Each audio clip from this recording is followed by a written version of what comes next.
سے اس وقت پڑھی جانے والی نماز کے بعد بندہ اللہ تعالیٰ کی بارگاہ میں سے جو بھی مانگے اللہ تعالیٰ اسے ضرور عطا فرماتا ہے۔ اور جہاں تک عشاء کی ادائیگی میں ثواب کا تعلق ہے، یاد رکھو قبر ایک تاریک کوٹھڑی ہے، روز قیامت بھی تاریک ہے۔ جو شخص شب تاریک میں نماز عشاء کی ادائیگی کے لیے چلتا ہے اللہ تعالیٰ اس پر جہنم کی بھڑکتی ہوئی آگ کو حرام کر دیتا ہے اور اسے روز قیامت ایسا نور عطا فرمائے گا جس کی روشنی میں وہ پل صراط کو عبور کر لے گا۔ اور فجر کی نماز کی باقاعدہ ادائیگی کا تو یہ عالم ہے کہ جو صاحب ایمان 40 دن تک با جماعت نماز فجر ادا کرے اللہ تعالیٰ اس کے لیے 2 باراتیں لکھ دیتا ہے، ایک جہنم سے آزادی اور دوسری منافقت سے آزادی۔ یہودیوں کی جماعت نے کہا کہ آپ صلی اللہ علیہ وآلہ وسلم نے سچ فرمایا ہے، اچھا یہ بتائیں کہ اللہ تعالیٰ نے آپ کی امت پر 30 روزے کس لیے فرض فرمائے؟ نبی کریم صلی اللہ علیہ وآلہ وسلم نے ارشاد فرمایا کہ حضرت آدم علیہ السلام نے جب ممنوع درخت کا پھل کھایا تو 30 دن کے برابر تک پھل ان کے پیٹ میں رہا۔ اللہ تعالیٰ نے ان کی اولاد پر 30 دن کے لیے بھوک کو لازم کر دیا اور راتوں میں اپنی مخلوق پر فضل و کرم فرماتے ہوئے کھانے کی اجازت دی۔ یہودیوں کے وفد نے کہا اے اللہ کے نبی صلی اللہ علیہ وسلم آپ نے سچ فرمایا، ہمیں یہ ارشاد فرمائیں کہ آپ کی امت کے لیے روزوں کا ثواب کیا ہے؟ نبی کریم صلی اللہ علیہ وآلہ وسلم نے ارشاد فرمایا کہ جو آدمی حصول ثواب کی نیت سے رمضان المبارک کے 1 ماہ کے روزے رکھتا ہے اللہ تعالیٰ اسے 7 اعزازات عطا فرماتا ہے۔ نمبر 1، حرام گوشت اس کے جسم سے جھڑ جاتا ہے، اللہ تعالیٰ کی رحمت سے اس کا قرب اور اعمال صالح کی توفیق نصیب ہو جاتی ہے، بھوک اور پیاس سے اسے امن نصیب ہوتا ہے، عذاب قبر میں تخفیف نصیب ہوتی ہے، روز قیامت ایسا نور نصیب ہوگا کہ وہ پل صراط سے گزرنے میں کوئی دشواری محسوس نہیں کرے گا۔ نمبر 7، جنت الفردوس میں اعزازات کی بارش اس پر ہو جائے گی۔ یہودیوں کے وفد نے کہا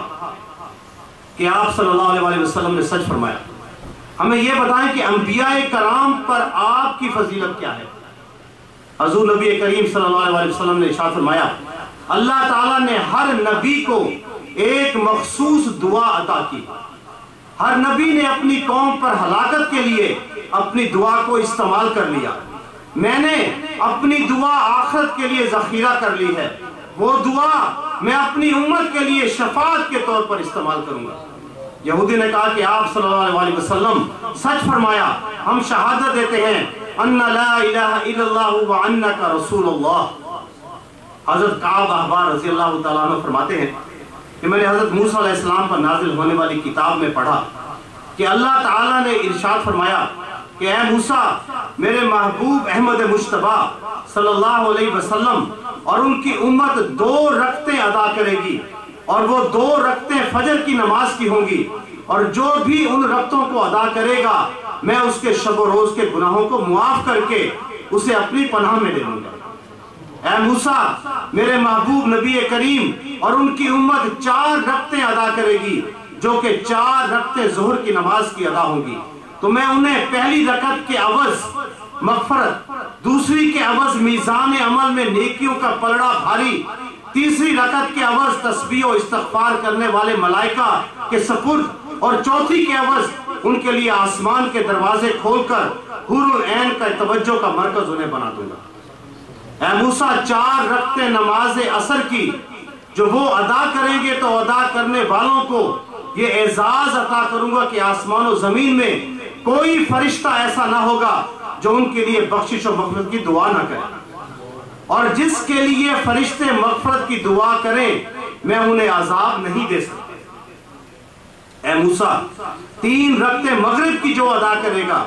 جب سورج غروب ہو چکا ہوگا ان کے لیے آسمان کے دروازے کھول دوں گا، اور وہ جو بھی سوال میری بارگاہ میں کریں گے میں انہیں ضرور عطا فرماؤں گا۔ اے موسیٰ میرے حبیب مکرم احمد مجتبیٰ نبی کریم صلی اللہ علیہ وسلم اور ان کی امت شفق کے غروب ہونے پر 4 رکعتیں ادا کریں گی، اور ان 4 رکعتوں کی ادائیگی ان کے لیے دنیا و مافیہ سے بہتر ہوگی، اور ان رکعتوں کی برکت سے وہ گناہوں سے اس طرح نکل جائیں گے جیسے ان کی ماں نے انہیں آج ہی جنم دیا۔ اے موسیٰ میرے محبوب نبی کریم،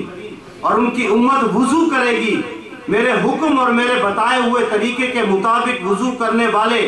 ہر شخص کے وضو کے ہر قطرے کے عوض انہیں وہ جنت عطا فرماؤں گا جس کی چوڑائی آسمان و زمین جتنی ہے۔ اے موسیٰ میرے محبوب نبی کریم اور ان کی امت ہر سال 1 مہینے کے روزے رکھیں گے، اور وہ مہینہ ماہ رمضان المبارک ہوگا۔ تو میں انہیں ہر دن کے روزے کے بدلے جنت میں 1 شہر عطا کروں گا، اور انہیں ہر نفلی نیکی کا ثواب فرضوں کے برابر عطا کروں گا، اور اس ماہ مبارک کی 1 شب یعنی شب قدر انہیں عطا کروں گا۔ جو اس شب قدر دل اور گناہوں پر نادم ہو کر 1 مرتبہ توبہ کر لے تو اگر وہ اسی شب یا اسی ماہ میں وصال کر گیا تو اسے میں 30 شہیدوں کا اجر عطا فرماؤں گا۔ اے موسیٰ میرے حبیب مکرم محمد مصطفیٰ صلی اللہ علیہ وسلم کی امت میں سے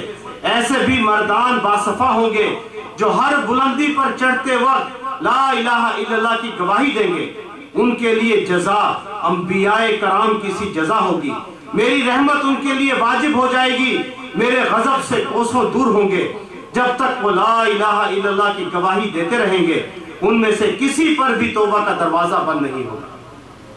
میرے محترم اسلامی بھائیوں، حضرت ابو ہریرہ رضی اللہ تعالیٰ عنہ فرماتے ہیں کہ نبی کائنات صلی اللہ علیہ وسلم ارشاد فرماتے ہیں کہ روز قیامت سب سے پہلے بارگاہ الہی میں حساب و کتاب کے لیے حضرت نوح علیہ السلام اور ان کی امت کو طلب کیا جائے گا۔ پھر حضرت نوح علیہ السلام سے پوچھا جائے گا کہ میں نے جو پیغام رسالت دے کر تمہیں بھیجا تھا کیا تم نے وہ پیغام میری مخلوق کو پہنچا دیا تھا؟ حضرت نوح علیہ السلام نے عرض کی کہ اللہ تعالیٰ کے حضور عرض کریں گے کہ ہاں میرے مولا میں نے وہ پیغام پہنچا دیا۔ پھر قوم نوح سے پوچھا جائے گا کہ کیا تمہارے پاس حضرت نوح علیہ السلام نے اللہ تعالیٰ کا پیغام پہنچا دیا تھا؟ وہ کہیں گے کہ نہیں، بقسم خدا ہمارے پاس کوئی پیغام نہیں آیا۔ اگر تو نے انہیں ہماری طرف رسول بنا کر بھیجا ہوتا تو ہم ضرور آیتوں کی اتباع بھی کرتے اور احکام پر بھی عمل پیرا ہو کر ہم مومن بھی بن جاتے۔ اللہ تعالیٰ ارشاد فرمائے گا کہ اے نوح، ان کا خیال ہے کہ ان کے پاس تو نے میرا پیغام نہیں پہنچایا، تو کیا تمہارے پاس اپنے حق میں کوئی گواہ ہے؟ حضرت نوح علیہ السلام کہیں گے کہ ہاں بالکل گواہ ہے۔ پوچھا جائے گا کون گواہ ہے؟ حضرت نوح علیہ السلام جواب دیں گے کہ گواہ امت محمد مصطفیٰ ہے۔ پھر امت محمد صلی اللہ علیہ وسلم کو بلا کر ان سے پوچھا جائے گا تو امت نبی کریم کہے گی ہم گواہی دیتے ہیں کہ حضرت نوح علیہ السلام نے اپنی قوم کو پیغام رسالت پہنچا دیا۔ قوم نوح کہے گی کہ تم کیسے گواہی دیتے ہو حالانکہ ہم پہلی امت اور تم آخری امت تھے؟ امت نبی کریم صلی اللہ علیہ وسلم کہے گی کہ ہم گواہی دیتے ہیں کہ اللہ تعالیٰ نے ہماری طرف رسول مکرم کو بھیجا تھا، ان پر کتاب مبین نازل فرمائی تھی، اسی کتاب مبین میں تمہاری خوشخبری دی تھی۔ حضرت ابو ہریرہ رضی اللہ تعالیٰ عنہ فرماتے ہیں